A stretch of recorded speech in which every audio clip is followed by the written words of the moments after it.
मेरा नाम पादरी आरिफ इकबाल है और मैं एक्स गॉस्पेल मिनिस्ट्रीज़ के साथ काम करता हूँ। आए हम आज एक बार फिर खुदावंद के कलाम को सीखने की कोशिश करें और इसके लिए मैं आपसे दरख्वास्त करता हूँ कि अपनी बाइबल को खोलें और मेरे साथ निकालें ज़बूर की किताब ज़बूर 92 और उसकी पहली 4 आयात हम खुदावंद के ज़िंदा कलाम में से पढ़ेंगे।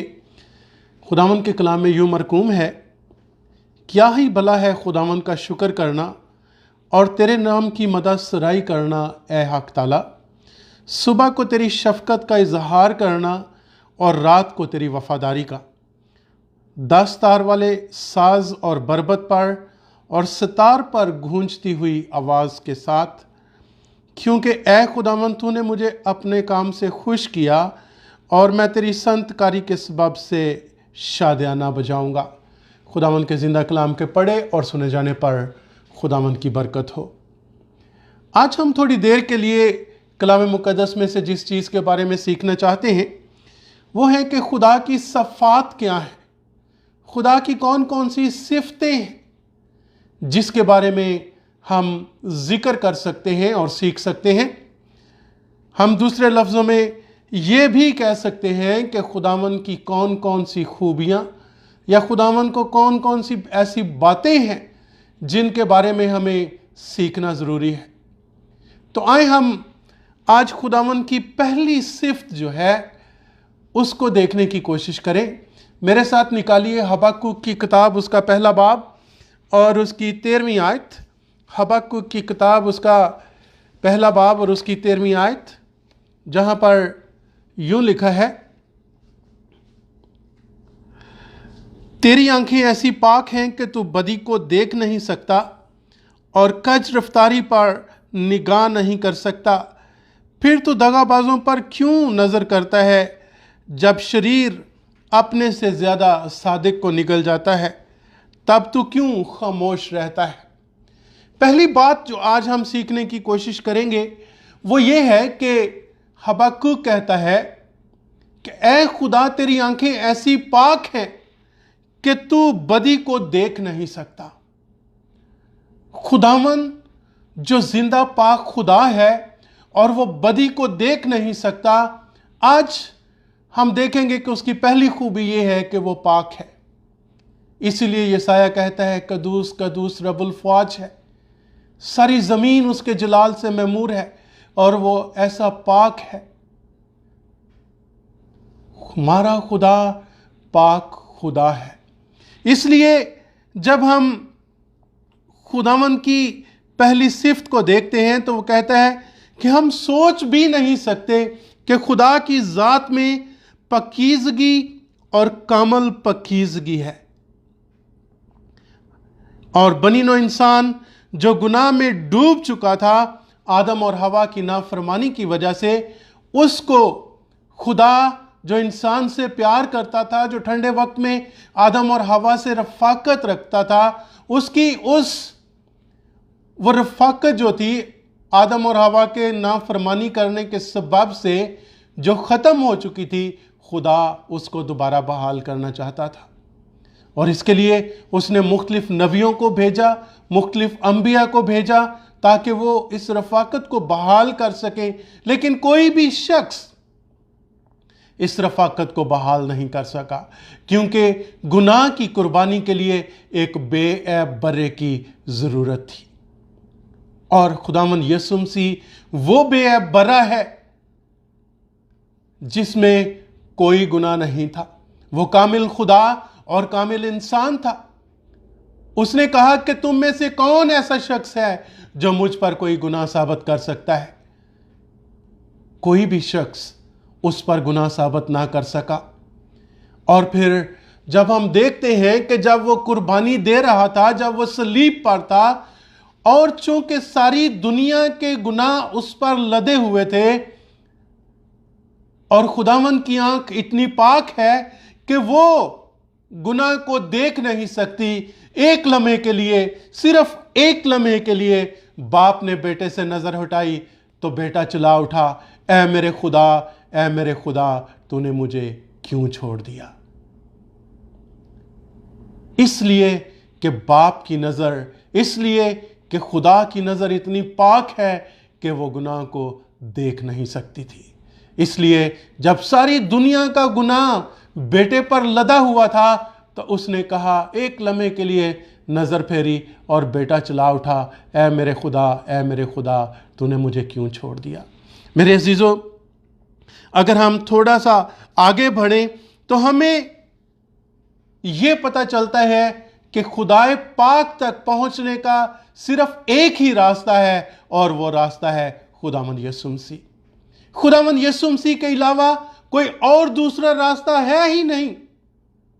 इसलिए वो कहता है कि राह, हक और जिंदगी मैं हूं, मेरे बगैर कोई बाप के पास नहीं जा सकता। और खुदा तक पहुंचने के लिए उसे खुदावंद यीशु मसीह के खून से पाक होने की ज़रूरत है, उसे खुदावंद यीशु मसीह के खून से धुलने की ज़रूरत है।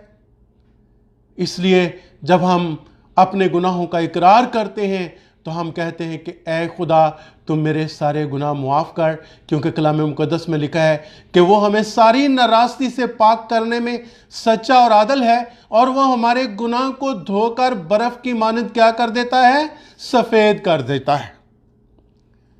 और पाकीज़गी का तकाजा ये है कि गुनाहगार को सज़ा दी जाए। इसलिए चूँकि खुदा बनीनो इंसान से प्यार करता है, उसे सज़ा नहीं देना चाहता था, इसलिए उसने अपने इकलौते बेटे को इस दुनिया में भेजा ताकि वो हम सब के गुनाहों को अपने ऊपर लेकर उस पाकीज़गी के रास्ते को हमारे लिए हमवार कर सके। इसीलिए यूहन्ना 3 बाब और उसकी 16वीं आयत में लिखा है कि खुदा ने दुनिया से ऐसी मोहब्बत रखी कि उसने अपना इकलौता बेटा बख्श दिया ताकि जो कोई उस पर ईमान लाए हलाक ना हो बल्कि हमेशा की जिंदगी पाए। मेरे अजीजों, खुदा जो पाक है वो हमें जिंदगी देना चाहता है, और वो जिंदगी सिर्फ और सिर्फ खुदावंद यीशु मसीह के वसीला से हमें मिलती है। खुदा बाप जो पाक है उस तक पहुंचने का सिर्फ एक ही रास्ता है, और वो है हमारा खुदावंद यीशु मसीह। दूसरी सिफ्त जो है खुदा की, वो है खुदा मोहब्बत है। अगर आप पहला यूहन्ना उसका चौथा बाब और उसकी 7वीं से 10वीं आयत मेरे साथ निकालें तो यहाँ पर आपको पता चलेगा कि खुदावंद यीशु मसीह ने यहाँ पर जो कहता है कि खुदा मोहब्बत है, उसके बारे में क्या कहता है।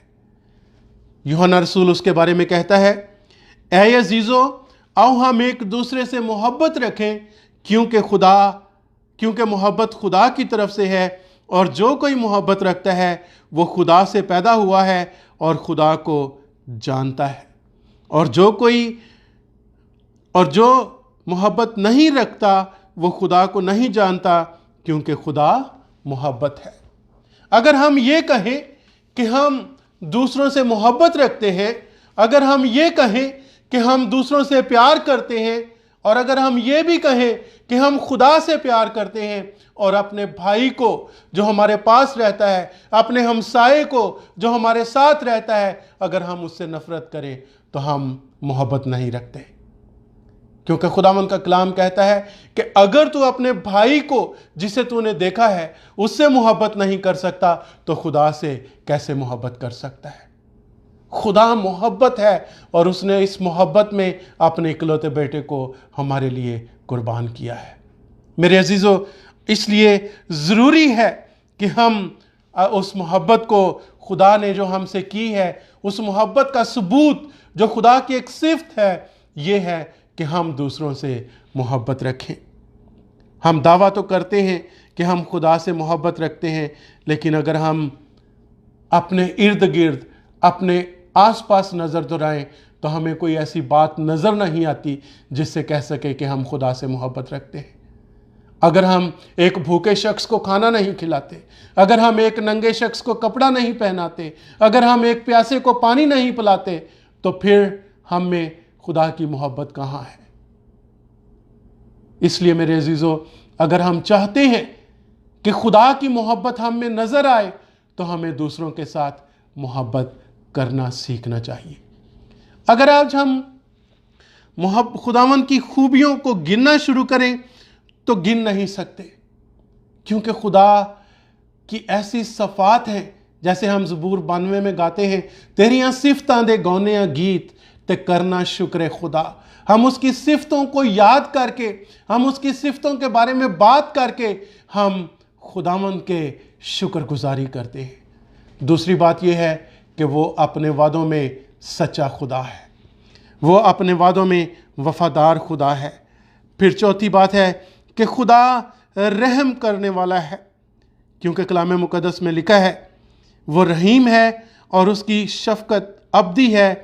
और ज़बूर 103 में कहता है कि वो कहर करने में धीमा और शफ़क़त में गनी है। मेरे अजीज़ों, अगर हम अस्तिस्ना की किताब उसका 4 बाब और उसकी 31वीं आयत को देखें तो वहाँ पर कहता है, क्योंकि खुदावन तेरा खुदा रहीम खुदा है, वो तुझको ना छोड़ेगा और ना हलाक करेगा, ना उस अहद को भूलेगा जिसकी उसने तेरे बाप दादा से कसम खाई थी। वो कहता है कि देख, मैं दुनिया के आखिर तक हमेशा तुम्हारे साथ हूँ।